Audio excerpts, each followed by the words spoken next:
সন্তান আপনারে মহব্বত করে, অথবা বাবা তার সন্তানরে মহব্বত করে, কলিজার টুকরা সন্তান দেখি কোন সময় দেখছেন যে আমার সন্তান মারা গেছে, তার বডিটার আমি গড়ে রেখে দিব? কেউ রাখে না। এই বডি ঘরের ভিতরে কেউ রাখতে চায় না রে।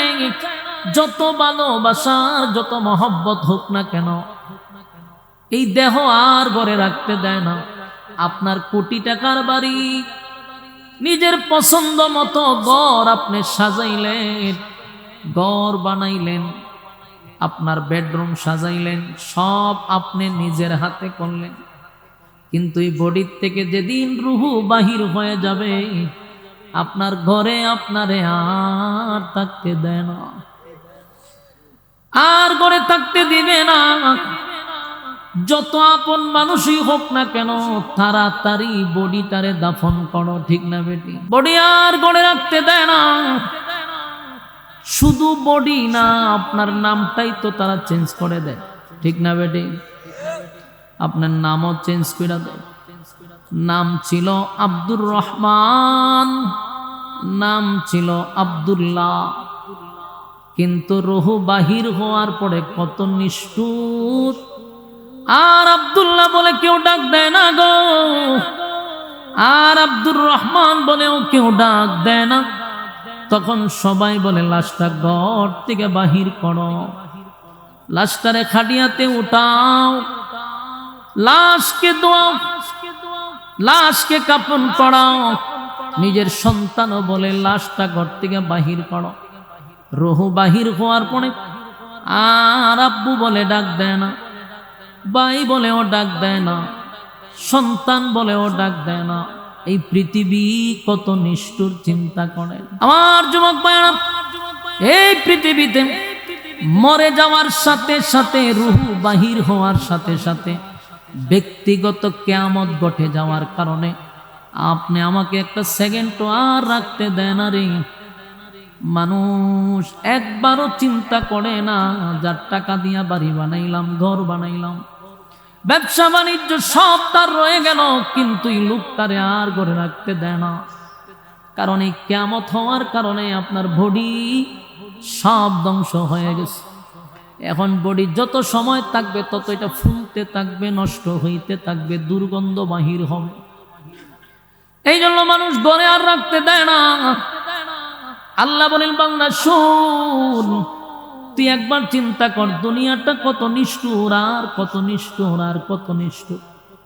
দুনিয়ায় থাকা অবস্থায় তোর নামটা চেঞ্জ করে দিল, তোর নাম ধরে এখন তোর ছেলেও ডাকে না, তোর আব্বাও ডাকে না, তোর স্ত্রী আর স্বামী বলে ডাক দেয় না। সবাই একটা কথাই বলে, লাশ ঘর থেকে বাহির কর। এখন আর কোনো নাম নাই, কোনো আত্মীয় নাই, সবাই এক বাক্যে বলে লাশকে দাফন কর।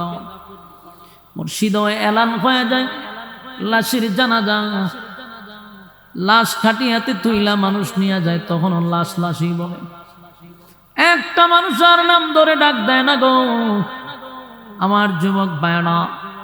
তাই আল্লাহ বলেন, বান্দারে, মানুষকে আমি সম্মান আর মর্যাদা দিয়া বানাইছিলাম, জাহান্নামের আগুনে জ্বালানো পোড়ানোর জন্য আমি বানাই নাই। আমি মানুষকে জাহান্নামে দেওয়ার জন্য বানাই নাই। আবু জাহেলের জন্য আল্লাহ জান্নাত বানাইছে, ফেরাউনের নামে জান্নাত আছে, নমরুদের নামে জান্নাত ছিল, প্রত্যেকটা মানুষের নামে নামে নামে আল্লাহ জান্নাত বানাইছে। কিন্তু এই জান্নাত পাইতে হলে দুনিয়ায় আল্লাহ পাঠাইলো শুধু তোমার জান্নাত তোমার নামে লিখে নাও। তোমার নামে জান্নাত করার জন্য দুনিয়া পাঠাইছে। এই দুনিয়ায় তাইকা ওই জান্নাতটারে তোমার নামে লেখা নাও, তোমার নামে কাগজপত্র করে নাও। কিন্তু আমরা দুনিয়া নামক জায়গায় আইসা আমরা দে অনন্তকাল চিরকাল যেখানে থাকবো, সেই বাড়িঘরের কাগজপত্র করলাম না, সেই বাড়িঘরের চিন্তাটুকুও করলাম না। আল্লাহ বলে, বান্দারে, পরীক্ষার হলে যেমন সময় নির্দিষ্ট একটা সময় ঠিক করে দেওয়া হয় 3 ঘন্টা, দুনিয়ায় আমি যে হায়াত দিয়া পাঠাইলাম এর বাহিরে 1 সেকেন্ড তো তোমাদেরকে বেশি দেওয়া হবে না। পরীক্ষার সময় শেষ হইলে যেমন একটা ঘন্টা বাজায়া দেয়, বেল বাজলেই লেখালেখি বন্ধ, ঠিক না বেঠি? হলে আর থাকতে দেয় না, লিখতে দেয় না। আল্লাহ বলেন যেদিন দুনিয়া শেষ হয়ে যাবে সেদিন একটা বাঁশি বাজায়া দিব, মালাকুল মউত আজরাইল সামনে আইসা দাঁড়াইব। নেককারের সামনে এক সূরত, বদগারের সামনে আরেকটা সূরত নিয়ে যখন দাঁড়াবে, বদগারকে প্রথম জান্নাত দেখাবে আর বলবে এটাই ছিল তোমার থাকার জায়গা, কিন্তু তুমি কপাল পোড়া এই জায়গাটা তোমার নামে লিখে নিতে পারলা না। দুনিয়ায় তোমার সময় দেওয়া হয়েছিল এই জায়গা তোমার নামে লিখে নেওয়ার জন্য, কিন্তু সময় হারাইয়া তুমি এখন সেই রাস্তায় চলতেছ। সামনে আনবে জাহান্নাম। যেই মাত্র বদগার জাহান্নাম দেখবে রে, তার রুহটা শরীরের চতুর্দিকে দৌড়তে থাকবে, বাহির হইতে চাইবে না। ভয়ানক পরিস্থিতি হবে। আর মালাকুল মউত আজরাইল এমন একটা সূরত নিয়ে সামনে দাঁড়াবে, এমন একটা সূরত নিয়ে দাঁড়াবে, ভয়ঙ্কর সূরত নিয়ে দাঁড়াবে। মালাকুল মউত আজরাইলের শরীরের মধ্যে থাকবে অসংখ্য চক্ষু, যেগুলা দিয়ে আগুন বাহির হবে, ভয়ঙ্কর রূপ ধারণ করবে। আল্লাহর নবী বলেন পাগুলি থাকবে জমিনে, মাথাটা থাকবে আসমানে। এই এত ভয়ঙ্কর সূরত নিয়ে যখন আসবে, এমনি দেখবেন অনেক নাফরমান মরার সময় দেখবেন খালি চেহারা লোগায়, চেহারা লোগায়, চোখ বাহির করে দেয়, প্রস্রাব পায়খানা পর্যন্ত করে দেয়। আপনারা দেখছেন বহু মানুষ মৃত্যুর আগে প্রস্রাব পায়খানা করে দেয়, চোখ বড় বড় হয়ে যায় আর চেহারাটা খালি লোগায়। তার কারণ হলো লক্ষণ ভালো না। মালাকুল মউত আজরাইল মানুষের সামনে দুইটা সূরত ধরে। আমার যুবক মায়েরা, মুরব্বী বাবারা, অনেক যুবকরা এই আলোচনা শোনার পরে মনে মনে চিন্তা করতেছে এই ওয়াজ তো আমাদের জন্য না, মুরব্বীরা লাগা, কারণ এরা সিরিয়ালে আছে, মরবো আগে, আমরা মরবো পরে, ঠিক না? কিন্তু বাংলাদেশের মেডিকেলের যে গবেষণা, বর্তমান গবেষণায় কি বলে জানেন? বর্তমান গবেষণায় বলে বাংলাদেশে সবচেয়ে বেশি মরার হার হইল যুবক বেশি, বৃদ্ধ মরে কম, যুবকরা মরতেছে বেশি। গতকালকে আমার থানার মাতবপুর থানার একটা ছেলে, ইয়ং ছেলে, যুবক ছেলে, বয়স একেবারেই কম, এক বাবার একটা ছেলে, হঠাৎ করে আমার সঙ্গেও তার দেখা হয়েছে বিকালে, রাতে মারা গেছে। বিকালে দেখা হয়েছে মাতবপুর, যদিও কথা হয়েছে না, একজনের চেহারার দিকে তাকাইছি, আমারও ব্যস্ততা তারও ব্যস্ততা। এর মধ্যেই শুনলাম বুকে ব্যথা, যুবক ছেলে, বুকে ব্যথা, মনে করছে গ্যাস্ট্রিকের ব্যথা, খাইছে গ্যাস্ট্রিকের ওষুধ, কাম হয়েছে না, ব্যথা বাড়ছে, দিছে ইনজেকশন, ব্যথা আরো বাড়ছে। ঘরে গিয়ে ভাই আমার কি জানে করতেছে, বুকে ব্যথা। নিজের বউরে বলছে বাবারে ডাক দাও, আমার বুকের ব্যথা বাড়ছে। বউ গেছে শ্বশুরে ডাক দিতে, আইসা দেখে স্বামী বেচারা নাই। এটা কালকের ঘটনা বলতেছে। অথচ এই ছেলেটা আমার সঙ্গে তার কত সুসম্পর্ক ছিল, আমার বিপদে আপদে সে দৌড়ায়া গেছে, কত ঝামেলার মধ্যে সবার আগে আমার সামনে থাকছে।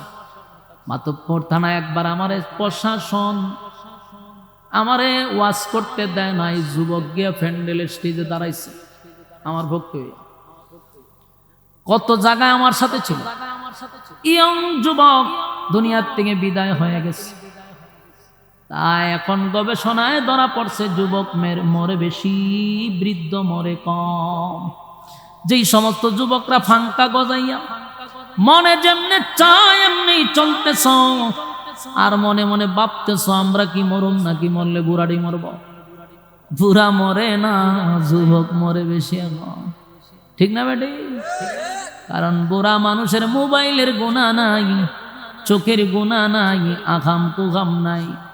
তোমার এই বয়সে তুমি যেই পরিমাণ আখামের পিএইচডি করছো, তোমার ব্লক হইব, স্টক হইব, এমনি এমনি শেষ, ঠিক না বেটি? আমার যুবক ভাইরা, মৃত্যু এত কাছে কল্পনাও করতে পারবেন না। সকালবেলা বাহির হইছে, বিকালবেলা লাশ হইয়া ঘরে ফিরছে। আমার যুবক ভাইরা, এখন মৃত্যুর হার বেশি। তাই আমি বলবো এই পৃথিবী বেশি দিন আমাদেরকে থাকতে দিবে না। এমনি তো বেশি দিন থাকা যাবে না। মৃত্যুর স্বাদ সবাই গ্রহণ করতে হবে। তবে প্রশ্ন হলো, কুত্তাও মরে, বিড়ালও মরে, আমিও মরলাম, কুত্তাও মরল, এই দুই প্রাণী কি সমান? আল্লাহ কয়, ওয়ালাকাদ কাররামনা বনি আদম, আদমের সম্মান আর মর্যাদা আমি বাড়াইয়া দিছি। এত সম্মান আর এত মর্যাদা আমি আদমরে দিলাম। কেন দিলাম? ওয়ামা খালাকাতুল জিন্না ওয়াল ইনসা ইল্লা লিয়াবুদুন। মানব এবং দানব দুই জাতির আমি বানাইছিলাম শুধুমাত্র কেবলমাত্র গোলামির জন্য। গোলামি বাদ দিয়া ভণ্ডামি শুরু করছি আমরা, ঠিক না বেটি? আল্লাহ কয়, বান্দারে গোলামির জন্য বানাইছিলাম, তরে অযথা আমি বানাই নাই। আফা হাসিবতুম আন্নামা খালাকনাকুম আবাসা ওয়া আন্নাকুম ইলাইনা লা তুরজাউন। অনর্থক বানাই নাই, অকারণে বানাই নাই, নিজ প্রয়োজনে বানাই নাই। বানাইছিলাম শুধু বান্দা আমার গোলামি করবি। বন্দা এখন আমার গোলামি বাদ দিয়া মন গড়া জিন্দেগি চালায়, শয়তানের দিক নির্দেশনায় চলে। আল্লাহ কয়, উপায় নাই, উপায় নাই। এই অবস্থায় যদি আসস, তাহলে জাহান্নাম তোদের জন্য উঠ পেতে বসা। আর যদি আমার শর্ত মাইনা কবরে আসস, কানাত লাহুম জান্নাতুল ফিরদাউসি নুজুলা। জান্নাতুল ফিরদাউস আমি দান করে দিব। সুবহানাল্লাহ থাকলে হইতে পারে, হাসিনি সুবহানাল্লাহ। আল্লাহ কয়, যদি আমার শর্ত মানুষ জান্নাত দিব এতটুক নয় গো। আল্লাহ কয়, জান্নাতুল ফিরদাউস দান করব। আল্লাহ বলেন, যদি তোমরা দুই গুণে গুণান্বিত হও, কানাত লাহুম জান্নাতুল ফিরদাউসি নুজুলা, আমি তোমাদেরকে জান্নাতের সর্বোচ্চ জায়গায় স্থান দিব। আর যদি মন গড়া জিন্দেগি চালাও, যেমনে মনে চায় এমনে চলো, তাহলে শোনো, তোমাদের জন্য জাহান্নাম উঠ পেতে বসা। ইন্না জাহান্নামা কানাত মিরসাদা, নিশ্চয় জাহান্নাম উঠ পেতে বসা। লিত্তাগিনা মাআবা, সীমা লঙ্ঘনকারীদের জন্য জাহান্নাম। যারা দুনিয়ার জমিনে যেমনে মনে চায় এমনে চলল। লাবিসিনা ফিহা আহকাবা, যুগের পর যুগ, যুগের পর যুগ, যুগের পর যুগ সেখানে অবস্থান করতে হবে রে। চাইলে জামিন পাওয়া যাবে না। এখন তো জেলখানায় গেলে বড় নেতা, ছোট নেতা, ফাতি নেতা, অমুক ভাই তমুক ভাই জামিন করে বাড়ি করে দেয়, ঠিক না বেডি? আসরের মাঠে যুগের পর যুগ কোনো জামিন নাই। লাবিসিনা ফিহা আহকাবা লা ইয়াযুকুনা ফিহা বারদাও ওয়ালা শারাবা। আল্লাহ বলেন, দুনিয়াতে আমি যেই নিয়ামত তোদেরকে দান করছি রে, এত নিয়ামত দিলাম, এত নিয়ামত দিলাম, বান্দা নিয়ামতের কদর করলি না। ঠান্ডা যে এখন চলতেছে, প্রচন্ড ঠান্ডা, এই ঠান্ডার মধ্যে টিউবওয়েলের পানি গিয়া চাপ দিয়া দেখেন পানিটা গরম। কে গরম করে দিল? ঠান্ডার সময় পানি অত ঠান্ডা থাকার কথা, কিন্তু মালিক টিউবওয়েলের পানিটা গরম করে দিল। আবার দেখবেন প্রচন্ড গরমের সময় টিউবওয়েলের পানি হয় ঠান্ডা। আল্লাহ এত নিয়ামত দিল, মাছ যেইভাবে পানির নিচে ডুবন্ত থাকে, ঠিক তেমনি ভাবে মানুষকে আমি নিয়ামত দিয়া ডুবায়া রাখছি। অস্বীকার করতে পারবেন, কথা হয় না দেই। فبأي آلاء ربكما تكذبان।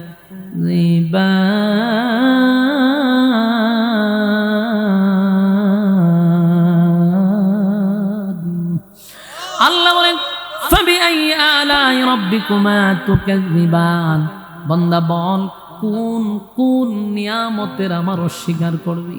ডানে তাকা, বামে তাকা, উপরে তাকা, নিচে তাকা, সব জায়গায় আমার নিয়ামত চলে। আল্লাহ এত নিয়ামত পাওয়ার পর আমার গোলামি করলি না।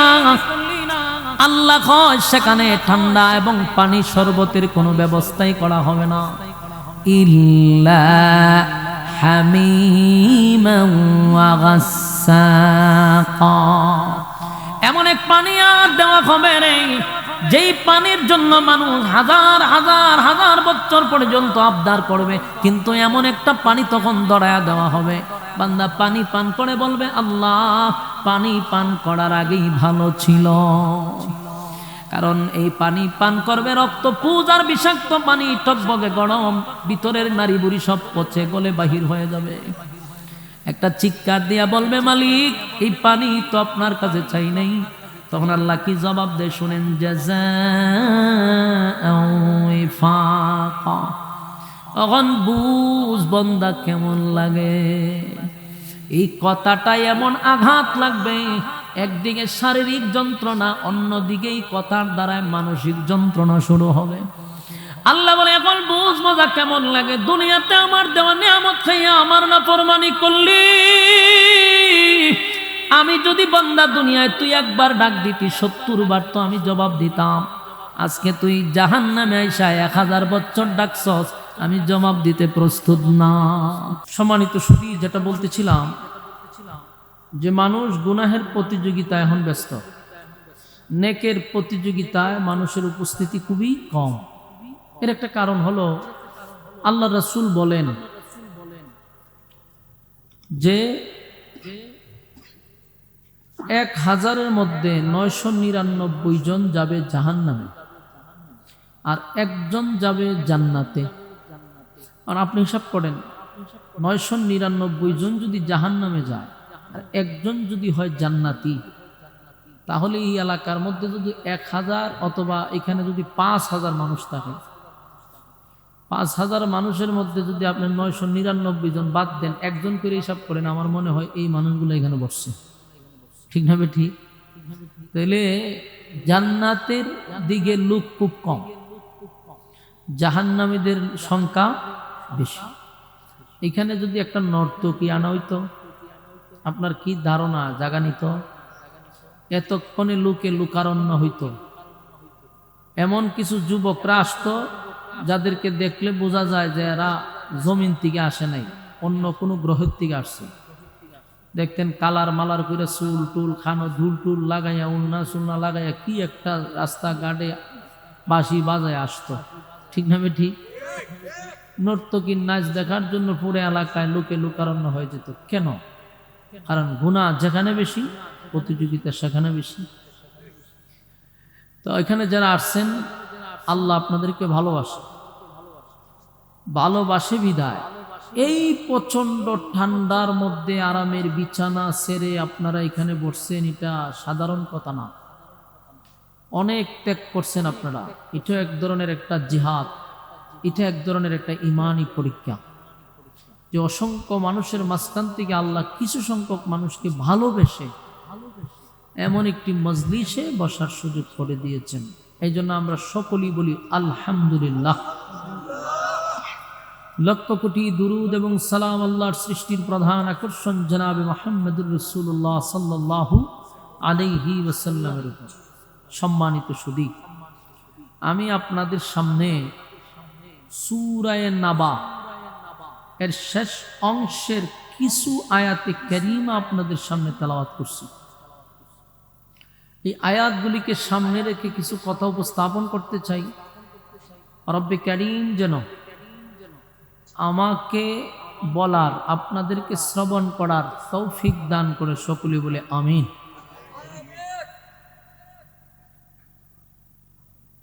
আল্লাহ বলেন, ইন্না জাহান্নামা কানাত মিরসাদা, নিশ্চয়ই জাহান্নাম উত পেতে বসা, লিত্তাগীনা মাআবা, সীমা লঙ্ঘনকারীদের জন্য, লাবিসিনা ফিহা আহকাবা, যুগের পর যুগ অবস্থান করবে, লা ইয়াযুকুনা ফিহা বারদান ওয়ালা শারাবা, সেখানে তাদের জন্য ঠান্ডা পানির কোনো ব্যবস্থা করা হবে না, ইল্লা হামিমান ওয়া গাসসাকা, রক্ত এবং পুজ বিষাক্ত পানি পান করার জন্য দেওয়া হবে।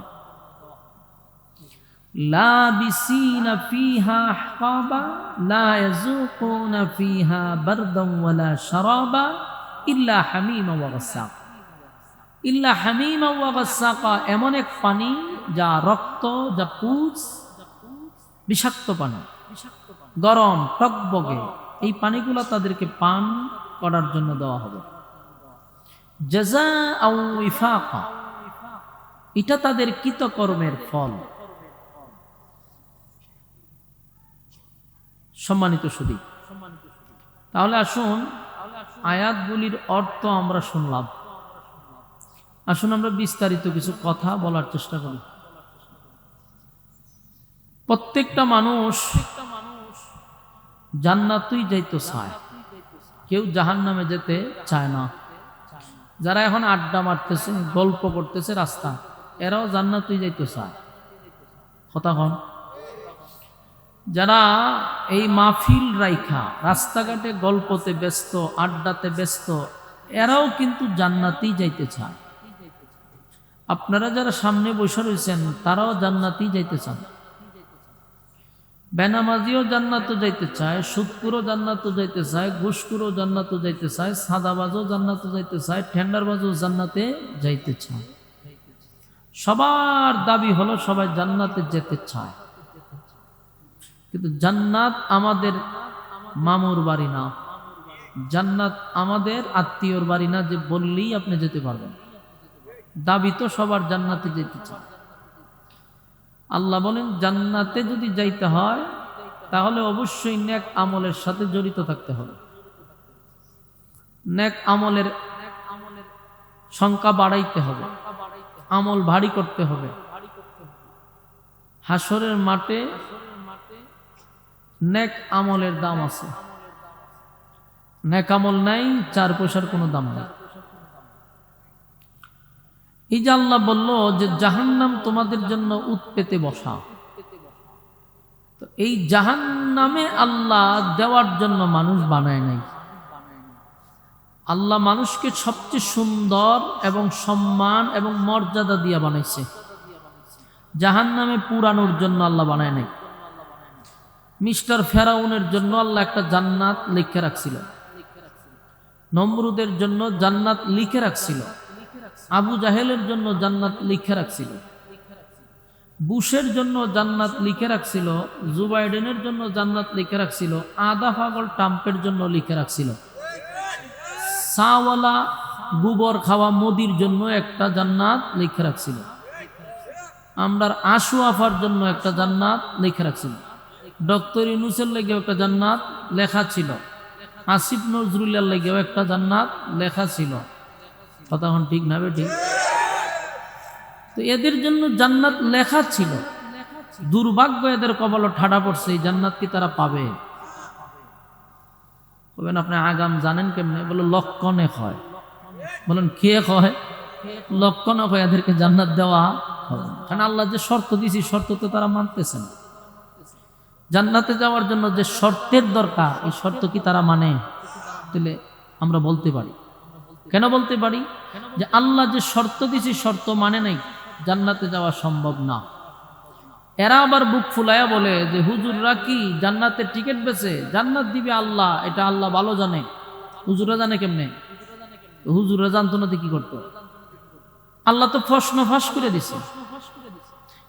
এই প্রশ্ন, এই উত্তর, প্রশ্ন ফাঁস করে দিছে। তুমি কি পরীক্ষা দিতেছ? আমরা তো রেজাল্ট নিজেই দেখতেছি। রেজাল্ট দেখলে তো বোঝা যায় যে তুমি ফাঁস করবে না।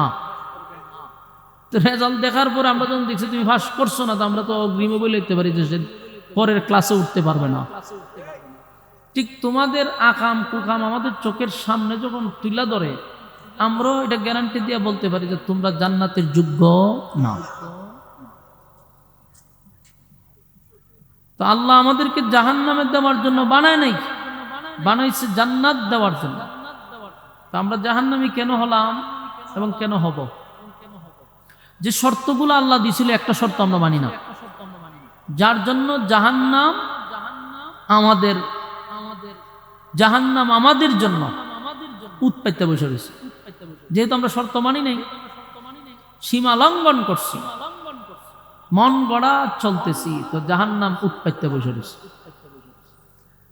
সীমা লঙ্ঘনকারীদেরকে ধরার জন্য। সম্মানিত সুধী, এই দুনিয়াতে আল্লাহ আমাদেরকে পাঠাইছে একটা পরীক্ষা দেওয়ার জন্য।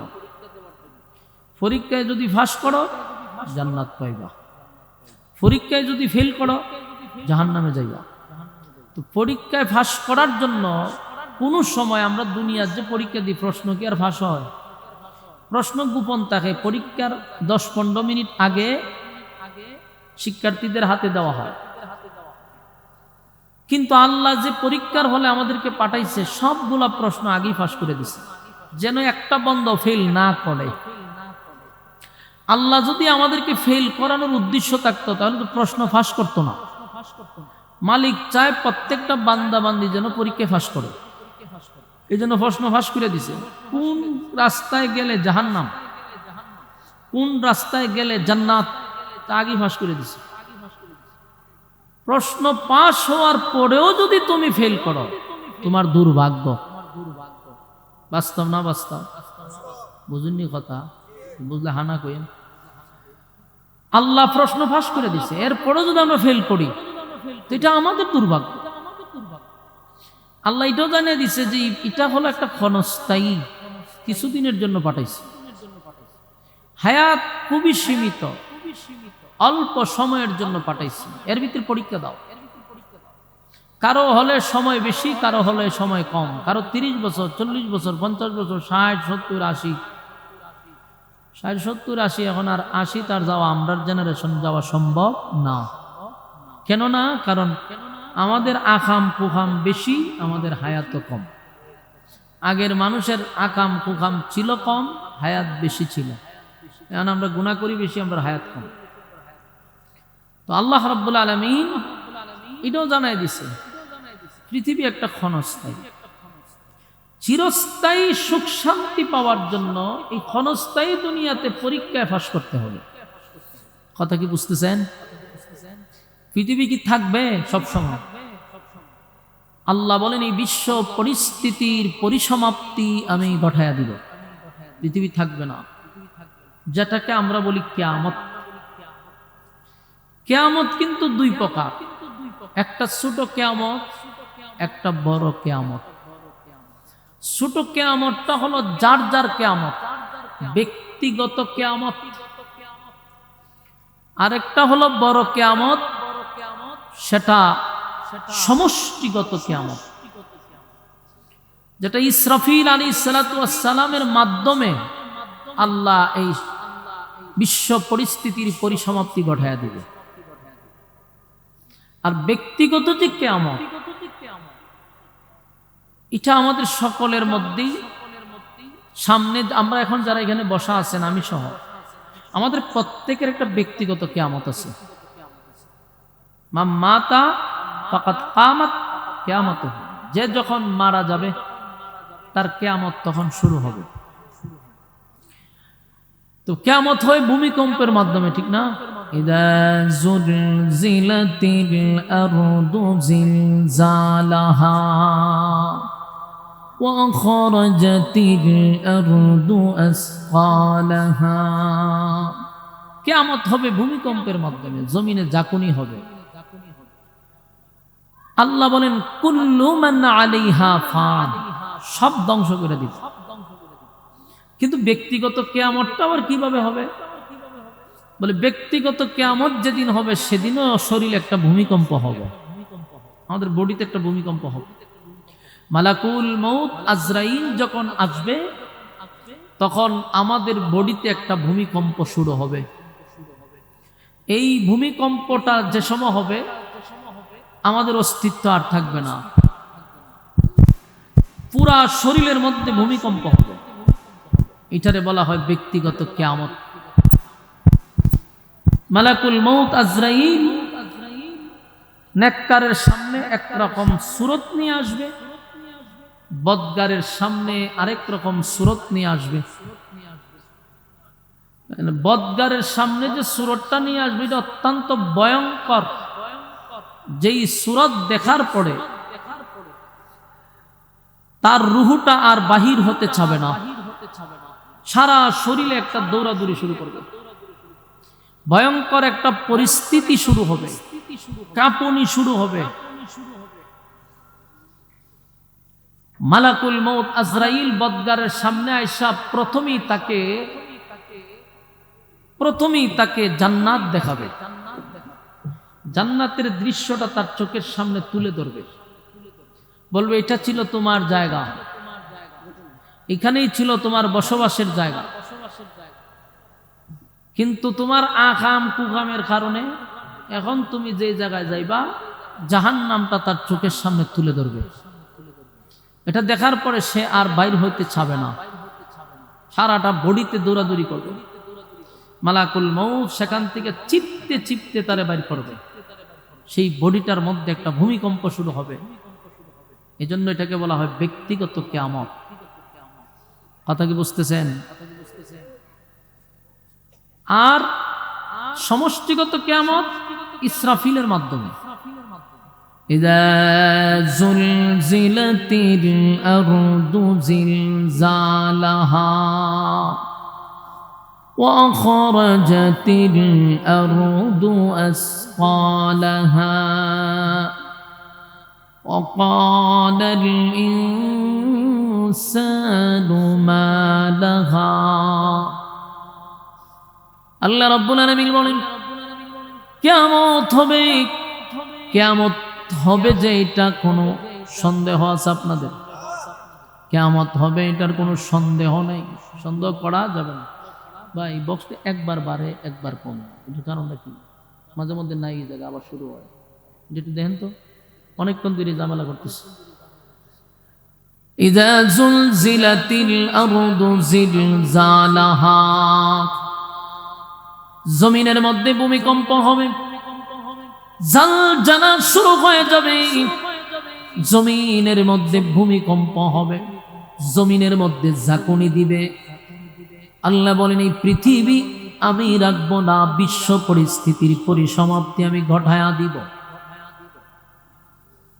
বিশ্ব পরিস্থিতির পরিসমাপ্তি ঘটে যাবে, ইসরাফিলের মাধ্যমে দুনিয়া আল্লাহ ধ্বংস করে দিবে। আর একটা কিয়ামত হবে মালাকুল মউত আজরাইলের মাধ্যমে।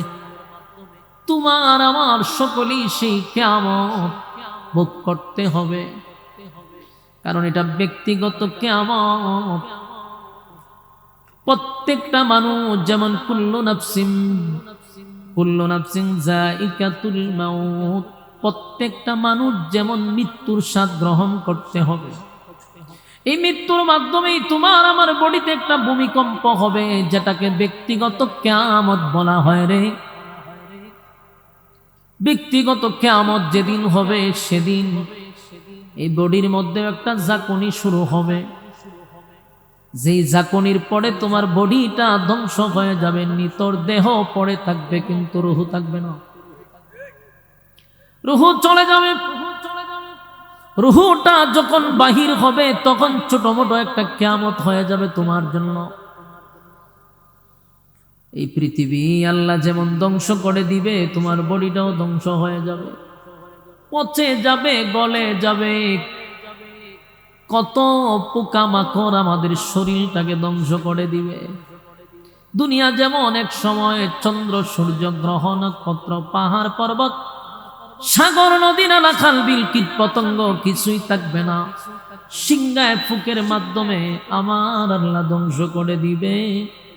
ঠিক তেমনি ভাবে মানুষের রুহুটা যেদিন বাহির হয়ে যাবে, এই বডির আর কোনো 4 পয়সার দাম আছে? আমরা যদি কথা বলি না, বডির কোনো দাম নাই রে। সেদিন আর এই বডি আপনার ঘরে কেউ রাখবে না। আপনার প্রতি মহব্বতের কোনো কমতি নাই, আপনার টাকা পয়সার অভাব নাই, মায়ার মানুষ মহব্বতের মানুষ কমতি নাই, কিন্তু কেউ একবারও বলবে না মহব্বত করে ভালোবেসে। কি কইতাম কোন, আমি ওয়াজ করতাম না আমি সব সামলাইতাম। এই বক্সটার সামনে সরান, সাসারের একটা চেয়ার দেন।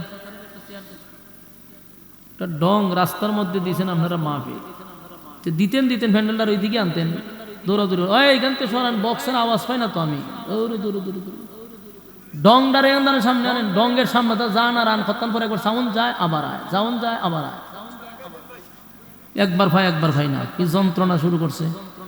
আর এখান দেখ রাস্তা দিয়ে তুই চিন্নি, আর তিনজন মানুষের মধ্যে একটা বেজাল শুরু করছে। এখানে একজন লোক, কারণ যেন আমরা তো নিজের একটা ডং, দায়িত্ব পালনের কোনো আগাল মাতাল নাই, ফুলা বানাইতেছে, মেয়ে বানাইতেছে, ডিস্টার্বের শেষ নাই। মনোযোগ দেন, আপনার মনোযোগ আসেনি, মনোযোগ দিয়ে শুনেন। বলুন কিয়ামত কয় প্রকার? একটা কিয়ামত, হ্যাঁ, আরেকটা সমষ্টিগত। ব্যক্তিগত কিয়ামতের কথা স্মরণ রাখবেন, ব্যক্তিগত কিয়ামতের কথাটাই আমাদের স্মরণ রাখা দরকার। হয়তোবা আমরা সমষ্টিগত কিয়ামত দেখতে পারবো না।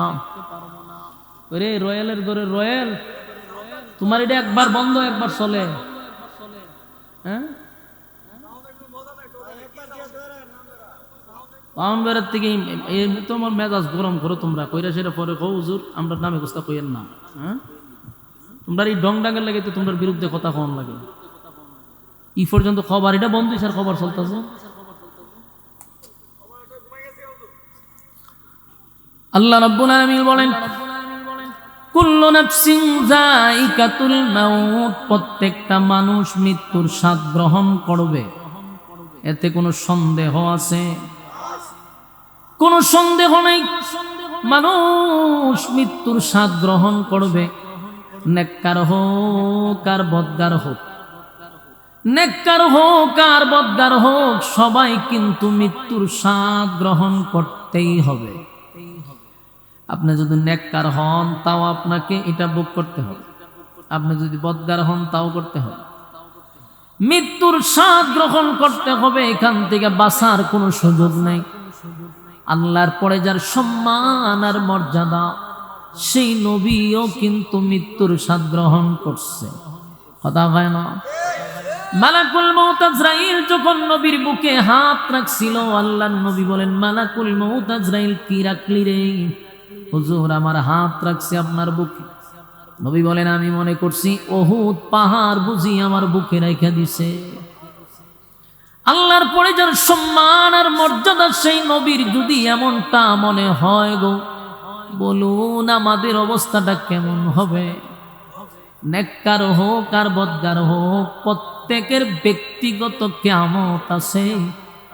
কিয়ামত যখন শুরু হবে, যেমন আসমান ভেঙে পড়বে জমিনের উপরে, সূর্য পৃথিবীর থেকে যদি 13 লক্ষ গুণ বড় হয়, সেটাও ভেঙে পড়বে। সূর্য চন্দ্র গ্রহ নক্ষত্র সব ভেঙে ভেঙে যেমন জমিনে পড়বে, ঠিক তেমনি ভাবে রূহ বাহির হয়ে গেলে আপনার বডিটারও ধ্বংস করে দিবে। যত মহব্বত আর ভালোবাসা থাকুক, কিন্তু কেউ মহব্বত করে বলবে না যে বডিটারে সুন্দর করে গড়ে রেখে দাও। বলুন রাখে? সন্তান আপনারে মহব্বত করে, অথবা বাবা তার সন্তানরে মহব্বত করে, কলিজার টুকরা সন্তান দেখি কোনো সময় দেখছেন যে আমার সন্তান মারা গেছে, তার বডিটার আমি গড়ে রেখে দিব? কেউ রাখে না। এই বডি ঘরের ভিতরে কেউ রাখতে চায় না রে। যত ভালোবাসার যত মহব্বত হোক না কেন, এই দেহ আর ঘরে রাখতে দেয় না। আপনার কোটি টাকার বাড়ি, নিজের পছন্দ মতো ঘর আপনি সাজাইলেন, ঘর বানাইলেন, আপনার বেডরুম সাজাইলেন, সব আপনি নিজের হাতে করলেন, কিন্তু এই বডির থেকে যেদিন রূহ বাহির হয়ে যাবে, আপনার ঘরে আপনারে আর থাকতে দেয় না, আর ঘরে থাকতে দিবে না। যত আপন মানুষই হোক না কেন, তাড়াতাড়ি বডিটারে দাফন করো, ঠিক না বেটি? মানুষ সেদিন বলা বলি করতে থাকবে, এই বডি আর ঘরে রাখা যাবে না। এমনকি বডি নয়, সাউন্ড তো যেমন আছেন চলতেছে, চলতই লড়া যাবে, ঘুরাই দিয়ে কি ভালো হয়েছে, দৈরেন না দৈরেন না। মানুষ যতই হোক না কেন বডি আর গড়ে রাখতে দেয় না। শুধু বডি না, আপনার নামটাই তো তারা চেঞ্জ করে দেয়, ঠিক না বেটি? আপনার নামও চেঞ্জ করে দেয়। নাম ছিল আব্দুর রহমান, নাম ছিল আব্দুল্লাহ, কিন্তু রুহু বাহির হওয়ার পরে কত নিষ্ঠুর। আর আব্দুল্লাহ বলে কেউ ডাক দেয় না গো, আর আব্দুর রহমান বলেও কেউ ডাক দেয় না। তখন সবাই বলে লাশটা ঘর থেকে বাহির করো, লাশটারে খাটিয়াতে উঠাও, লাশকে দোয়াও, লাশকে কাফন পরাও। নিজের সন্তানও বলে লাশটা ঘর থেকে বাহির করো। রুহু বাহির হওয়ার পরে আর আব্বু বলে ডাক দেয় না, ভাই বলেও ডাক দেয় না, সন্তান বলেও ডাক দেয় না। এই পৃথিবী কত নিষ্ঠুর, চিন্তা করেন। আমার একটা নাম ছিল, আমি একটা মানুষ ছিলাম। আমার একটা নাম ছিল, আমি একটা মানুষ ছিলাম। আমার একটা নাম ছিল, সবার মতো আমার দেহে রক্ত পানি গাম ছিল। আমি একটা মানুষ ছিলাম, আমার একটা নাম ছিল, সবার মতো আমার দেহে রক্ত পানি গাম ছিল। মৃত্যু ছিল তাই সমাজে আমার অনেক দাম ছিল, মৃত্যু ছিল তাই সমাজে আমার অনেক দাম ছিল। আমি একটা মানুষ ছিলাম, আমার একটা নাম ছিল, সবার মতো আমার দেহে রক্ত পানি গাম ছিল। সবার মতো আমার দেহে রক্ত পানি গাম ছিল। গায়ের জোরে ধনের জোরে কথা বলেছি, অহংকার বাহাদুরির সাথে চলেছি, ঠিক নেই? গায়ের জোরে ধনের জোরে কথা বলেছি, অহংকার বাহাদুরির সাথে চলেছি। নাম ধরে কেউ বলছে না, আজ বলছে মরা লাশ। নাম ধরে কেউ বলছে না, আজ বলছে মরা লাশ। দাফন হবে জলদি কখন, নইলে সর্বনাশ। দাফন হবে জলদি কখন, নইলে সর্বনাশ, ঠিক নেই? দাফন করার জন্য পাগল পাগল হয়ে যায় রে, কখন দাফন হবে, নইলে সর্বনাশ হয়ে যাবে, লাশ পচে যাবে, দুর্গন্ধ বাহির হবে। তাই মানুষ বলে জলদি তাড়াতাড়ি তারে দাফন কাফন করো, নইলে সর্বনাশ হয়ে যাবে, ঠিক নেই? লাশ কেউ গড়ে রাখতে দেয় না, নিজের স্ত্রী পর্যন্ত আপনার লাশ আর গড়ে রাখতে দিবে না।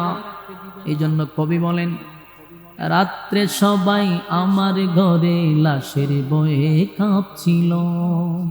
রাত্রে সবাই আমার ঘরে লাশের বয়ে কাঁপছিল।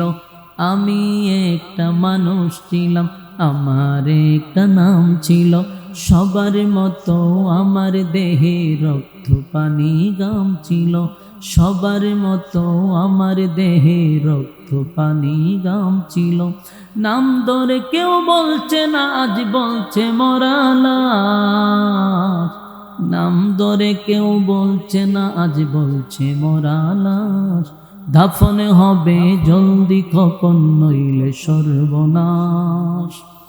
আমার যুবক ভাইরা, এই পৃথিবীতে মরে যাওয়ার সাথে সাথে, রূহ বাহির হওয়ার সাথে সাথে ব্যক্তিগত কিয়ামত ঘটে যাওয়ার কারণে আপনি আমাকে একটা সেকেন্ডও আর রাখতে দেন না রে। মানুষ একবারও চিন্তা করে না, যার টাকা দিয়া বাড়ি বানাইলাম, ঘর বানাইলাম, ব্যবসা বাণিজ্য সব তার রয়ে গেল, কিন্তু এই লোকটারে আর ঘরে রাখতে দেয় না। কারণ এই কিয়ামত হওয়ার কারণে আপনার বডি সব ধ্বংস হয়ে গেছে। এখন বডি যত সময় থাকবে তত এটা ফুলতে থাকবে, নষ্ট হইতে থাকবে, দুর্গন্ধ বাহির হবে। এই জন্য মানুষ ঘরে আর রাখতে দেয় না। আল্লাহ বলেন বান্দা শোন, তুই একবার চিন্তা কর দুনিয়াটা কত নিষ্ঠুর আর কত নিষ্ঠুর আর কত নিষ্ঠুর। দুনিয়ায় থাকা অবস্থায় তোর নামটা চেঞ্জ করে দিল, তোর নাম ধরে এখন তোর ছেলেও ডাকে না, তোর আব্বাও ডাকে না, তোর স্ত্রী আর স্বামী বলে ডাক দেয় না, সবাই একটা কথাই বলে লাশ ঘর থেকে বাহির কর, লাশ ঘর থেকে বাহির কর। এখন আর কোনো নাম নাই, কোনো আত্মীয় নাই, সবাই এক বাক্যে বলে লাশকে দাফন কর। মুর্শিদ এলান হয়ে যায় লাশের জানাজা, লাশ খাটিয়াতে তুইলা মানুষ নিয়ে যায়, তখন লাশ লাশই বলে, একটা মানুষ আর নাম ধরে ডাক দেয় না গো আমার যুবক বায়না। তাই আল্লাহ বলেন বান্দারে, মানুষকে আমি সম্মান আর মর্যাদা দিয়া বানাইছিলাম, জাহান্নামের আগুনে জ্বালানো পোড়ানোর জন্য আমি বানাই নাই, আমি মানুষকে জাহান্নামে দেওয়ার জন্য বানাই নাই। আবু জাহেলের জন্য আল্লাহ জান্নাত বানাইছে, ফেরাউনের নামে জান্নাত আছে, নমরুদের নামে জান্নাত ছিল, প্রত্যেকটা মানুষের নামে নামে নামে আল্লাহ জান্নাত বানাইছে। কিন্তু এই জান্নাত পাইতে হলে দুনিয়ায় আল্লাহ পাঠাইলো শুধু তোমার জান্নাত তোমার নামে লিখে নাও, তোমার নামে জান্নাত করার জন্য দুনিয়া পাঠাইছে। এই দুনিয়ায় তাইকা ওই জান্নাতটারে তোমার নামে লেখে নাও, তোমার নামে কাগজপত্র করে নাও। কিন্তু আমরা দুনিয়া নামক জায়গায় আইসা আমরা দে অনন্তকাল চিরকাল যেখানে থাকবো সেই বাড়িঘরের কাগজপত্র করলাম না, সেই বাড়িঘরের চিন্তাটুকুও করলাম না। আল্লাহ বলে বাংলারে, পরীক্ষার হলে যেমন সময় নির্দিষ্ট একটা সময় ঠিক করে দেওয়া হয় 3 ঘন্টা, দুনিয়ায় আমি যে হায়াত দিয়া পাঠাইলাম এর বাহিরে 1 সেকেন্ড তো তোমাদেরকে বেশি দেওয়া হবে না। পরীক্ষার সময় শেষ হইলে যেমন একটা ঘন্টা বাজায়া দেয়, বেল বাজলেই লেখালেখি বন্ধ, ঠিক না বেঠি? হলে আর থাকতে দেয় না, লিখতে দেয় না।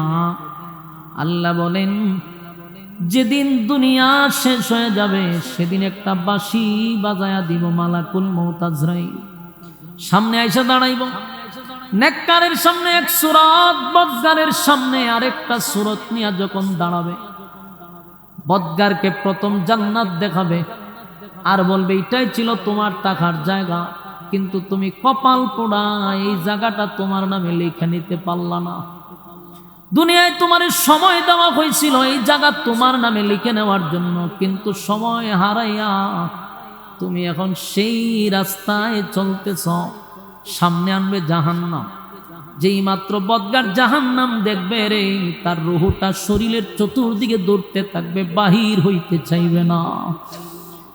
ভয়ানক পরিস্থিতি হবে। আর মালাকুল মউত আজরাইল এমন একটা সূরত নিয়ে সামনে দাঁড়াবে, এমন একটা সূরত নিয়ে দাঁড়াবে, ভয়ঙ্কর সূরত নিয়ে দাঁড়াবে। মালাকুল মউত আজরাইলের শরীরের মধ্যে থাকবে অসংখ্য চক্ষু, যেগুলা দিয়ে আগুন বাহির হবে, ভয়ঙ্কর রূপ ধারণ করবে। আল্লাহর নবী বলেন পাগুলি থাকবে জমিনে, মাথাটা থাকবে আসমানে। এই এত ভয়ঙ্কর সূরত নিয়ে যখন আসবে, এমনি দেখবেন অনেক নাফরমান মরার সময় দেখবেন খালি চেহারা লোগায়, চেহারা লোগায়, চোখ বাহির করে দেয়, প্রস্রাব পায়খানা পর্যন্ত করে দেয়। আপনারা দেখছেন বহু মানুষ মৃত্যুর আগে প্রস্রাব পায়খানা করে দেয়, চোখ বড় বড় হয়ে যায় আর চেহারাটা খালি লোগায়। তার কারণ হলো লক্ষণ ভালো না। মালাকুল মউত আজরাইল মানুষের সামনে 2টা সূরত ধরে। আমার যুবক ভাইয়েরা, মুরব্বী বাবারা, অনেক যুবকরা এই আলোচনা শোনার পরে মনে মনে চিন্তা করতেছে এই ওয়াজ তো আমাদের জন্য না, মুরব্বীরা লাগা, কারণ এরা সিরিয়ালে আছে মরবো আগে, আমরা মরবো পরে, ঠিক না? কিন্তু বাংলাদেশের মেডিকেলের যে গবেষণা, বর্তমান গবেষণায় কি বলে জানেন? বর্তমান গবেষণায় বলে বাংলাদেশে সবচেয়ে বেশি মরার হার হইল যুবক বেশি, বৃদ্ধ মরে কম, যুবকরা মরতেছে বেশি। গতকালকে আমার থানার মাতুবপুর থানার একটা ছেলে, ইয়ং ছেলে, যুবক ছেলে, বয়স একেবারেই কম, এক বাবার একটা ছেলে, হঠাৎ করে আমার সঙ্গেও তার দেখা হয়েছে বিকালে, রাতে মারা গেছে, বিকালে দেখা হয়েছে মাতব্বর, যদিও কথা হয়েছে না, একজনের চেহারার দিকে তাকাইছি, আমারও ব্যস্ততা তারও ব্যস্ততা। এর মধ্যেই শুনলাম বুকে ব্যথা, যুবক ছেলে, বুকে ব্যথা, মনে করছে গ্যাস্ট্রিকের ব্যথা, খাইছে গ্যাস্ট্রিকের ওষুধ, কাম হয়েছে না, ব্যথা বাড়ছে, দিছে ইনজেকশন, ব্যথা আরো বাড়ছে। ঘরে গিয়ে ভাই আমার কি জানে করতেছে, বুকে ব্যথা। নিজের বউরে বলছে বাবারে ডাক দাও, আমার বুকের ব্যথা বাড়ছে। বউ গেছে শ্বশুরে ডাক দিতে, আইসা দেখে স্বামী বেচারা নাই। এটা কালকের ঘটনা বলতেছে। অথচ এই ছেলেটা আমার সঙ্গে তার কত সুসম্পর্ক ছিল, আমার বিপদে আপদে সে দৌড়ায়া গেছে, কত ঝামেলার মধ্যে সবার আগে আমার সামনে থাকছে। মাতব্বর থানা একবার আমারে প্রশাসন আমারে ওয়াজ করতে দেয় নাই, যুবক গিয়ে প্যান্ডেলের স্টেজে দাঁড়াইছে আমার ভক্তি, কত জায়গায় আমার সাথে ছিল। ইয়ং যুবক দুনিয়ার থেকে বিদায় হয়ে গেছে। তাই এখন গবেষণায় ধরা পড়ছে যুবক মরে বেশি, বৃদ্ধ মরে কম। যেই সমস্ত যুবকরা ফাঙ্কা গজাইয়া মনে যেমনে চায় এমনি চলতেছ, আর মনে মনে ভাবতেছ আমরা কি মরুম নাকি মরলে বুড়াড়ি মরব, বুড়া মরে না, যুবক মরে বেশি এখন, ঠিক না বেটি? কারণ বুড়া মানুষের মোবাইলের গুণা নাই, চোখের গুণা নাই, আখাম কুখাম নাই। তোমার এই বয়সে তুমি যেই পরিমাণ আকামের পিএইচডি করছো, তোমার ব্লক হইব, স্টক হইব, এমনি এমনি শেষ, ঠিক না বেটি? আমার যুবক ভাইরা, মৃত্যু এত কাছে কল্পনাও করতে পারবেন না। সকালবেলা বাহির হইছে, বিকাল বেলা লাশ হইয়া ঘরে ফিরছে। আমার যুবক ভাইরা, এখন মৃত্যুর হার বেশি। তাই আমি বলবো এই পৃথিবী বেশি দিন আমাদেরকে থাকতে দিবে না, এমনি তো বেশি দিন থাকা যাবে না। মৃত্যুর স্বাদ সবাই গ্রহণ করতে হবে। তবে প্রশ্ন হলো, কুত্তাও মরে, বিড়ালও মরে, আমিও মরলাম, কুত্তাও মরল, এই দুই প্রাণী কি সমান? আল্লাহ কয় ওয়ালাকাদ কাররামনা বনি আদম, আদমের সম্মান আর মর্যাদা আমি বাড়াইয়া দিছি। এত সম্মান আর এত মর্যাদা আমি আদমরে দিলাম। কেন দিলাম? ওয়ামা খালাকাতুল জিন্না ওয়াল ইনসা ইল্লা লিয়াবুদুন, মানব এবং দানব দুই জাতির আমি বানাইছিলাম শুধুমাত্র কেবলমাত্র গোলামির জন্য। গোলামি বাদ দিয়া ভণ্ডামি শুরু করছি আমরা, ঠিক না বেটি? আল্লাহ কয় বান্দারে, গোলামির জন্য বানাইছিলাম, তরে অযথা আমি বানাই নাই। আপা হাসিবতুম আন্নামা খালাকনাকুম আবাসাও ওয়া আন্নাকুম ইলাইনা লা তুরজাউন, অনর্থক বানাই নাই, অকারণে বানাই নাই, নিজ প্রয়োজনে বানাই নাই। বানাইছিলাম শুধু বান্দা আমার গোলামি করবি। বন্দা এখন আমার গোলামি বাদ দিয়া মন গড়া জিন্দেগি চালায়, শয়তানের দিক নির্দেশনায় চলে। আল্লাহ কয় উপায় নাই, উপায় নাই। এই অবস্থায় যদি আসস, তাহলে জাহান্নাম তোদের জন্য উঠ পেতে বসা। আর যদি আমার শর্ত মাইনা কবরে আসস, কানাত লাহুম জান্নাতুল ফিরদাউসি নুজুলা, জান্নাতুল ফিরদাউস আমি দান করে দিব। সুবহানাল্লাহ থাকলে হইতে পারে, হাসিনি সুবহানাল্লাহ। আল্লাহ কয় যদি আমার শর্ত মানুষ, জান্নাত দিব এতটুক নয় গো, আল্লাহ কয় জান্নাতুল ফিরদাউস দান করব। কথা কি বুঝতেছেন? আপনারা কি জান্নাত চান না জাহান্নাম? ওই যে দাঁড়ায় রয়েছে কতগুলো, এরা মরতো না, এরা জান্নাতও চায় না, এরা মরতো না। দেখছেন এতক্ষণ ওয়াজ করতে তুই হেরার আর হেরা গে না খারিয়ে রয়েছে, ফ্যানটো আত দিয়া কি এর ওয়াজ তো, এরা আজরাইল ডরা। আজরাইল যেদিন ধরে লেব সিফা দিয়া, গলাটা ফাড়া দিয়া আজরাইলে যেদিন জানটা বাইর করবে, এদিন সব মানুষ করে লিছে। ওয়াজও বইতাম তো ভালো আছে, হারিয়া হারিয়া আড্ডা মারে, মরণের ভয় বলতে নাই। এরা মনে করে বুড়ার যেটি দাড়ি ফাঁকছে এটি মরবো। এরা বেটা স্টক করে, ব্লক করে, এটা সব পোলা ফান স্টক করে। কারা ইয়ং জেনারেশন যারা এখন আছে, বেশিরভাগ যুবক মারা যেতেছে, বেশিরভাগ যুবক মারা যেতেছে। হঠাৎ মৃত্যু, হঠাৎ কিছু চোখ বুকে পেতে, সে বুকে করতে করতে চায়। কথা বুঝতেছে? সাবধান সাবধান, বুড়াডির আল্লাহ হায়াত বাড়াই দিচ্ছে। এখন আর বুড়া মরে খুব কম, কিন্তু যুবক বলি অকাল। আমরা অনেক সময় লিখি অকাল মৃত্যু, অকাল কোনো মৃত্যু নাই। কথা বুঝতেছেন? ওই যে ফুলার সেল কালকে মারা গেছে, দেখছি ব্যানার লাগাই রাখছে, কাল অকাল মৃত্যুতে আমরা শোকাহত। অকাল কে মৃত্যু? আবার মৃত্যু তোমার এতক্ষণ পর্যন্ত ছিল, হায়াত এতটুক পর্যন্ত ছিল। তোমার বুকে ব্লক মারবো, স্টক মারবো, এটি তোমার জায়গাতে লেখা ছিল যে এইভাবেই হঠাৎ করে ব্লক স্টক এইভাবে করে মারা যাবে, মারা যাচ্ছে এইভাবে এখন, ঠিক না বেটি? আর নাইলে মোটর সাইকেল, ঠিক না? মোটর সাইকেল উঠলে পরে দেখবেন শয়তানে কিভাবে তানে লাড়াচাড়া করে। আজরাইল আইতো চালায় আর আজরাইলে ডাক্কা নেয়, ঠিক না বেটি? আজরাইলে কাতকুতানি দেয়, দিয়া সজাগ করে যায় না। তুই মোটর সাইকেল চালা, এটা ইতা করে এমনে নেয় হেমনে নেয়। আজরাইলে সব বনাস, আমি চা খাওয়াতে আসলাম একটা রেস্টে, আমার রেস্টে তা বলে দিল না, ধরে রে এমনি তাফাতা ধরে, টাকার ভিতরে ঢুকে যাগা, মোটর সাইকেলের ভিতরে ঢুকে যাগা, ঠিক না বেটি? এই যে আমাদের অকাল যেগুলা লিখি, এগুলা কোনো সময় লিখবেন না। অকাল কোনো মৃত্যু নাই, মৃত্যু প্রত্যেকের নির্ধারণ করা আছে। টাইমের আগে আসবেও না, টাইমের পরেও না, জাস্ট টাইমে আজরাইল হাজির, এটা তার দায়িত্ব। মালাকুল মউত টিম আছে, টিম, এই টিম কাজ করে। একটা আজরাইলে আপনার রূহ নেয় না, ফেরেশতা এটার দায়িত্ব দেওয়া আছে। কথা বুঝতেছেন? আমরা মনে করি আজরাইলে রূহ নেই, তা আজরাইল একজন হওয়ার তো কথা না। এক আজরাইলে পৃথিবীর সবাই জান কবজ করবো কেমনে? এটা বোকামি, ফাজলামি কথা। এগুলো টিম আছে। আজরাইল হইল একজন ফেরেশতা, তার অধীনে অসংখ্য অগণিত ফেরেশতা কাজ করে। কথা বুঝতেছেন?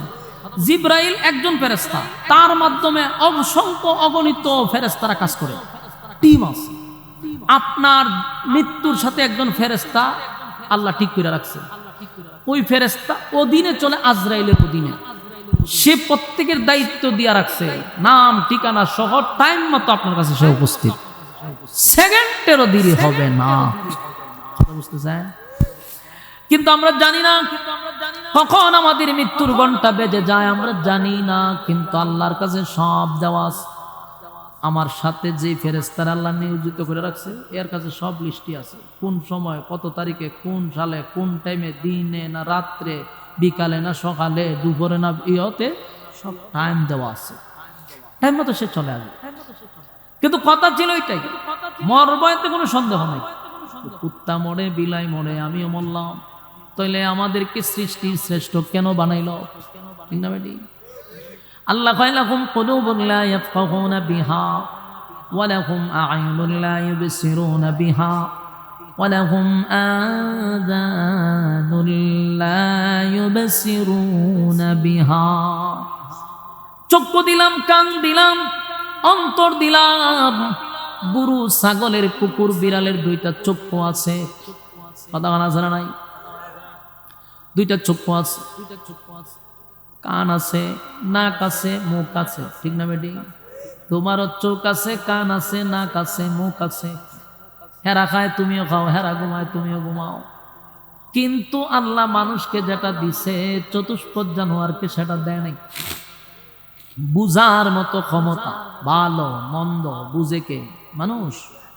মানুষ বোঝে। ফেরেশতা গুনাহ কি জিনিস, গুনার মজাই বোঝে না, গুনার স্বাদ ফেরেশতা বুঝে না। নিষ্পাপ ফেরেশতাদের চেয়েও মানুষের সম্মান বেশি। কেন? মানুষ ভালো বুঝে, মন্দ বুঝে। ফেরেশতা শুধু ভালো বুঝে, ভালো বুঝে লেদাম নাই। ভালো মন্দ দুটোটা বুঝে মানুষ, তাই মানুষের সম্মান আর মর্যাদা আল্লাহ বাড়ায়া দিছে। কিন্তু সেই আল্লাহই বলেন, যদি তোমাকে কান দিলাম শোনার জন্য, চোখ দিলাম দেখার জন্য, অন্তর দিলাম বুঝার জন্য, এই নিয়ামতগুলা যদি কাজে না লাগাও, উলাইকা কাল আনআমি বাল হুম আদাল। আল্লাহ কয় তাহলে শুন, চতুষ্পদ জানোয়ারের চেয়ে তুই নিকৃষ্ট। হ্যাঁ, কথা বুঝেননি? একদিকে আল্লাহ কয় ওয়ালাকাদ কাররামনা বানি আদম, আদমের যে সম্মান আর মর্যাদা কারো নাই। আল্লাহর একদিকে হয় কুত্তা বিড়ালের চেয়েও তোরা নিকৃষ্ট। কুকুর বিড়ালের সমান বলে না, এর চেয়ে নিকৃষ্ট কয়। কথা হয় না? হয় কথা হাসানা মিশা কথা দেখুন না। কুত্তা বিড়ালের চেয়ে আমরা নিকৃষ্ট, এটার একটা বাস্তব প্রমাণ আমি আপনাদেরকে দিই। কিছুদিন আগে আপনারা দেখছেন এক মহিলা সরকারি চাকরি করে মনে হয়, এই মহিলা করলো কি 8-10টা কুকুরের ছানারে দইরা বস্তার ভিতরে ঢুকাইছে, ঢুকাইয়া মুখ বান্ধা এটারে পানি ফালাই দিছে।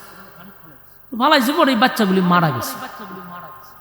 যে মা কুকুর নিয়ে আসে না, এটার বাচ্চারে তালাশ করতেছে, চতুর্দিকে তালাশ করতে করতে আর তো তার বাচ্চা পায় না, পাগলের মতো কুকুর নিয়ে ঘুরতেছে।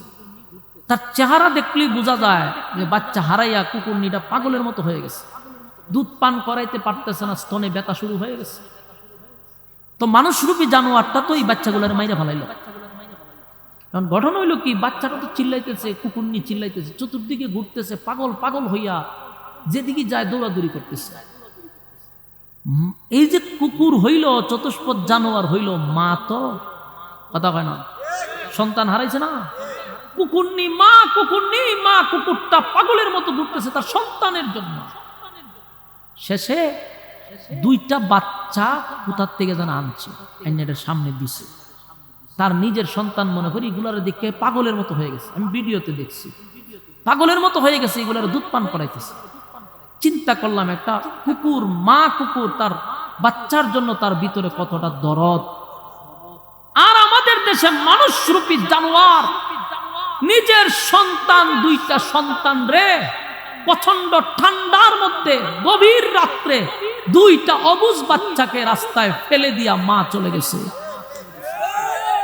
আপনারা টুক চিন্তা করেন, এই ভিডিওটা আমারই এত নরম করছে। আমি যতবার দেখছি আমার ভিতরটা ফাইটা গেছে। যদি আমার হাতে কোনো ক্ষমতা থাকতো রে ভাই, তাহলে এই মহিলাটার আমি পা উপরের দিকে বাঁধতাম, মাথাটা নিচে যদি আমি, এরপরে এই মহিলার শরীরে গরম পানি আমি ঢাইলা দিতাম। কেন? দুধের একটা অবুঝ বাচ্চারে সে গরম পানি ঢেলে দিছে, নিজের সন্তানের শরীরে গরম পানি ঢালছে, মাসুম বাচ্চা। আমার একটা অভ্যাস কি জানেন, বাচ্চাদের কান্না শুনতে পারি না। আমার এইটা মারাত্মক, আমি বাচ্চাদের কান্না শুনে আমার মাথা নষ্ট হয়ে যাবে। আমার ঘরেও যদি বাচ্চারা কান্দে আমি সহ্য করতে পারি। বাচ্চাদেরকে কেউ মারলে, বাচ্চাদেরকে কেউ আঘাত করলে আমি বরদাস্ত করতে পারি।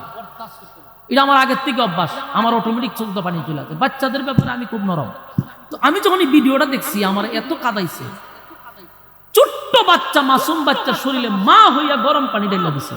বলেন আপনি সহ্য করতে পারবেন? আমি সহ্য করতে পারবো না। ডালছে তো ডালছেই।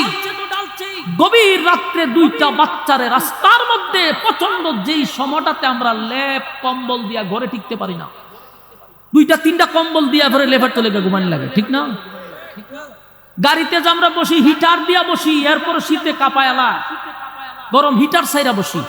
আর এই শীতে 2টা অবুঝ বাচ্চারে রাস্তায় ফালায় দিল মা হইয়া। মানে আপনারা বলেন, ওই কুকুর মাটার যেই পরিমাণ মায়া ছিল তার সন্তানের জন্য, এই মানুষরূপী জানোয়ারের কি সেই মায়াটা আছে? তা আল্লাহ আমাদেরকে সমান বলে নাই, উলাইকা কাল আনআম, এতটুক আল্লাহ শেষ করে নাই আয়াত। আল্লাহ হয় বাল হুম আদাল, তারা এর থেকে নিকৃষ্ট। আমরা কুত্তা বিলার সমান আল্লাহ বলে নাই, আল্লাহ বলছে এর থেকে নিকৃষ্ট। এর বাস্তবতা পাইছেন কি পাই নাই?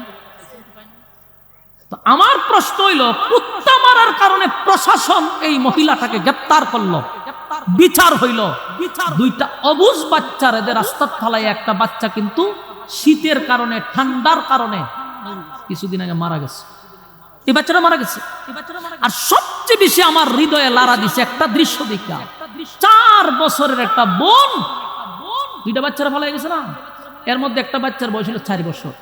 এই 4 বছরের মেয়েটা তার ছোট্ট বাইটারে শীতের মধ্যে বুকে আগলায় ধরে চিৎকার শুরু করছে। কথা বুঝতেছেন? সে তো ছোট মানুষ, সে তো অবুঝ, মাত্র 4 বছরের বাচ্চা, কথাই তো বলতে পারে না। এই বাচ্চাটা তার বাইটারে কি মহব্বত করে বুকে আগলায় ধইরা শীতে নিজেও কাঁপতেছে, বাইটারে দিরা চিল্লাইতেছে। এই ঠান্ডার কারণে, গরম পানি শরীরে ফালানোর কারণে ছেলেটা মারা গেছে। বলুন বাংলাদেশের প্রশাসন কি পদক্ষেপ নিছে? বলেন কি নিছে? দেখলাম কি জানে কি করছে, কিন্তু আমি এখনো স্পষ্ট কোনো দেখতে পাই না যে বিচারের আওতায় নিছে। প্রকাশ্যে জাতির সামনে আইনা শাস্তি দেওয়ার দরকার ছিল, নেক্সট টাইমে যেন এমন সাহস কেউ না পায়। কিন্তু বিচারের রও হবে না, বিচারের বউ হবে না। এই বাংলাদেশে বিচার হয় না, এই বাংলাদেশে বিচার হয় না।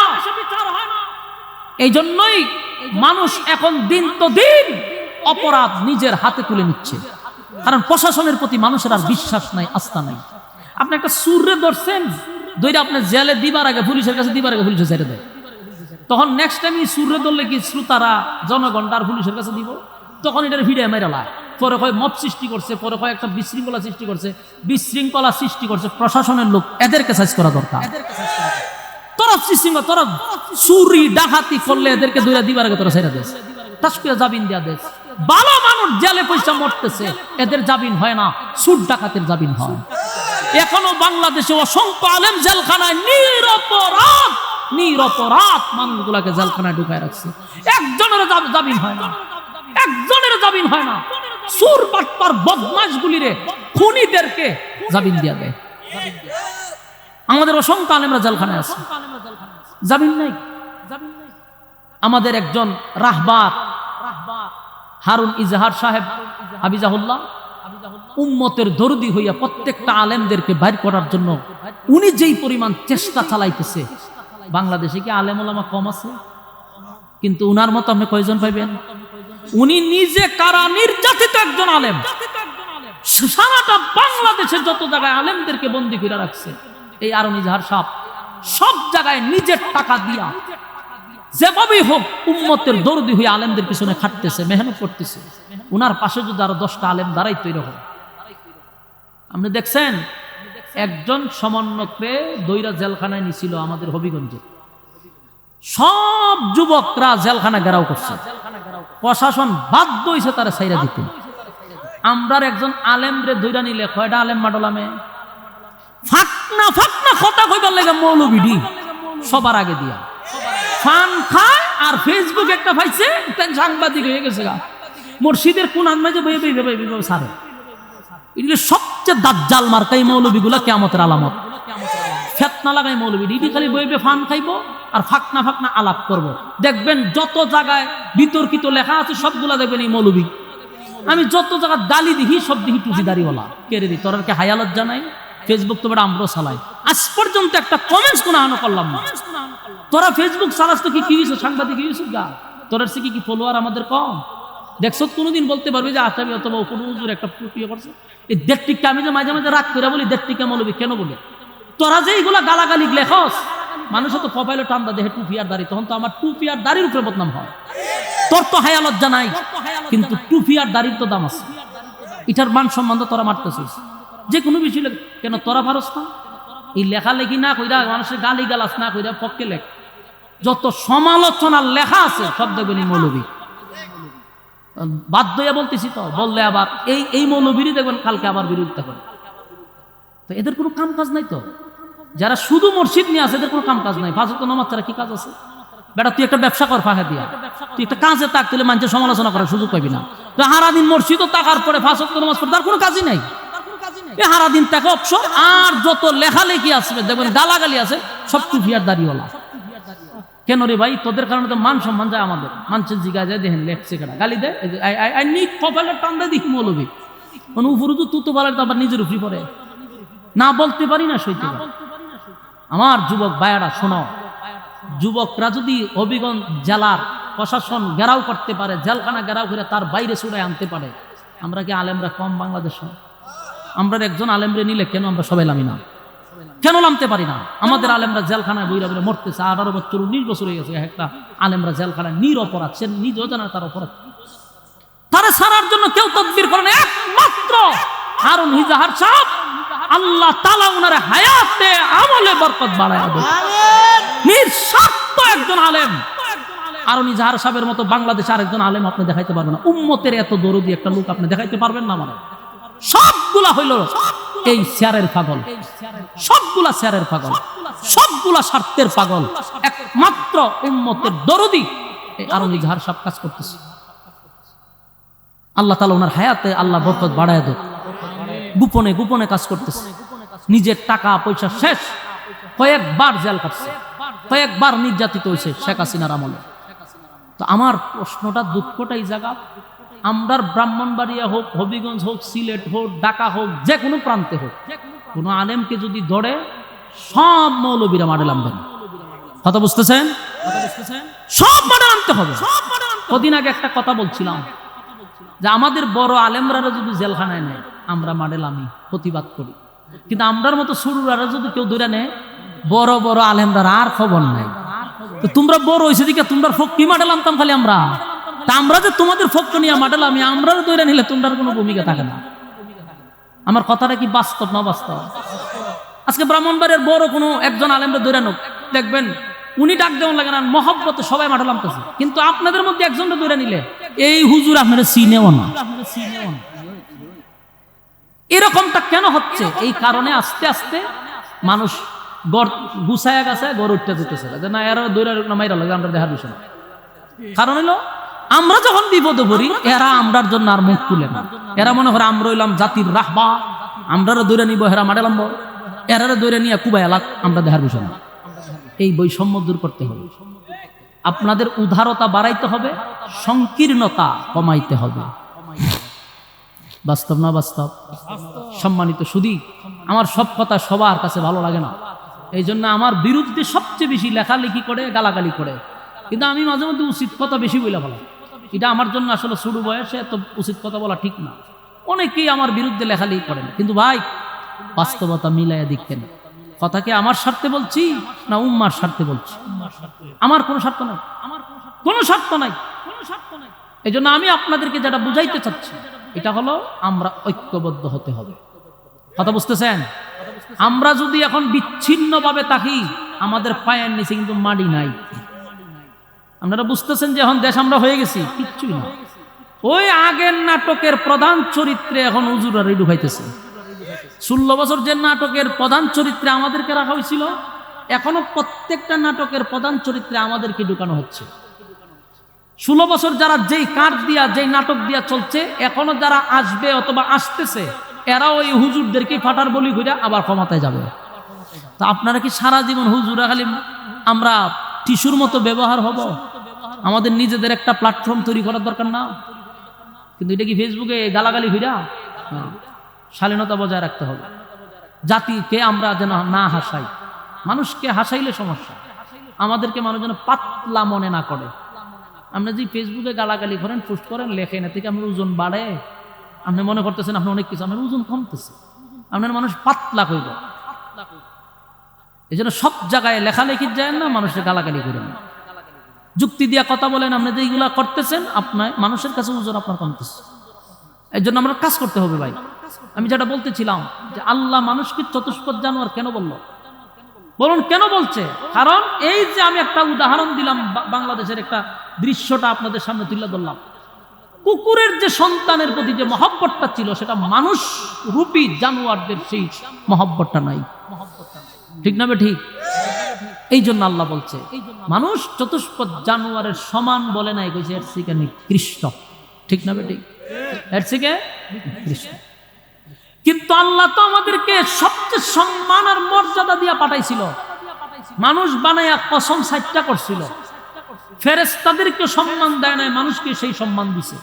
আল্লাহ বলছে মানুষের সম্মান ফেরেশতাদের চেয়েও বেশি, নূরের তৈরি ফেরেশতাদের চেয়েও মানুষের সম্মান বেশি। কিন্তু সেই মানুষের মধ্যে কোন জিনিস থাকলে সম্মানী হয়? ঈমান, নেক আমল। ঈমান, নেক আমল। ঈমান নাই, নেক আমল নাই, কুত্তা বিলের চেয়ে নিকৃষ্ট। কথা কি বুঝতেছেন? আল্লাহ বলেন যদি তোমরা 2 গুণে গুণান্বিত হও, কানাত লাহুম জান্নাতুল ফিরদাউসি নুজুলা, আমি তোমাদেরকে জান্নাতের সর্বোচ্চ জায়গায় স্থান দিব। আর যদি মন গড়া জিন্দেগি চালাও, যেমনে মনে চায় এমনে চলো, তাহলে শোনো তোমাদের জন্য জাহান্নাম উট পেতে বসা। ইন্না জাহান্নামা কানাত মিরসাদা, নিশ্চয়ই জাহান্নাম উৎপেতে বসা, লিত্তাগীনা মাআবা, সীমা লঙ্ঘনকারীদের জন্য জাহান্নাম। যারা দুনিয়ার জমিনে যেমনে মনে চায় এমনি চলল, লাবিসিনা ফিহা আহকাবা, যুগের পর যুগ, যুগের পর যুগ, যুগের পর যুগ সেখানে অবস্থান করতে হবে রে। চাইলেই জামিন পাওয়া যাবে না। এখন তো জেলখানায় গেলে বড় নেতা, ছোট নেতা, ফাতি নেতা, অমুক ভাই তমুক ভাই জামিন করে বাড়ি করে দেয়, ঠিক না বেডি? আসরের মাঠে যুগের পর যুগ কোনো জামিন নেই। লাবিসিনা ফিহা আহকাবা লা ইয়াযুকুনা ফিহা বারদাও ওয়ালা শারাবা। আল্লাহ বলেন, দুনিয়াতে আমি যেই নিয়ামত তোদেরকে দান করছি রে, এত নিয়ামত দিলাম, এত নিয়ামত দিলাম বান্দা, নিয়ামতের কদর করলি না। ঠান্ডা যে এখন চলতেছে, প্রচন্ড ঠান্ডা, এই ঠান্ডার মধ্যে টিউবওয়েলের পানি গিয়া চাপ দিয়া দেখেন পানিটা গরম। কে গরম করে দিল? ঠান্ডার সময় পানি অত ঠান্ডা থাকার কথা, কিন্তু মালিক টিউবওয়েলের পানিটা গরম করে দিল। আবার দেখবেন প্রচন্ড গরমের সময় টিউবওয়েলের পানি হয় ঠান্ডা। আল্লাহ এত নিয়ামত দিলাম, মাছ যেইভাবে পানির নিচে ডুবন্ত থাকে, ঠিক তেমনি ভাবে মানুষকে আমি নিয়ামত দিয়া ডুবায়া রাখছি। ও স্বীকার করতে পারবেন? কথা হয় না দিই। فبأي آلاء ربكما تكذبان।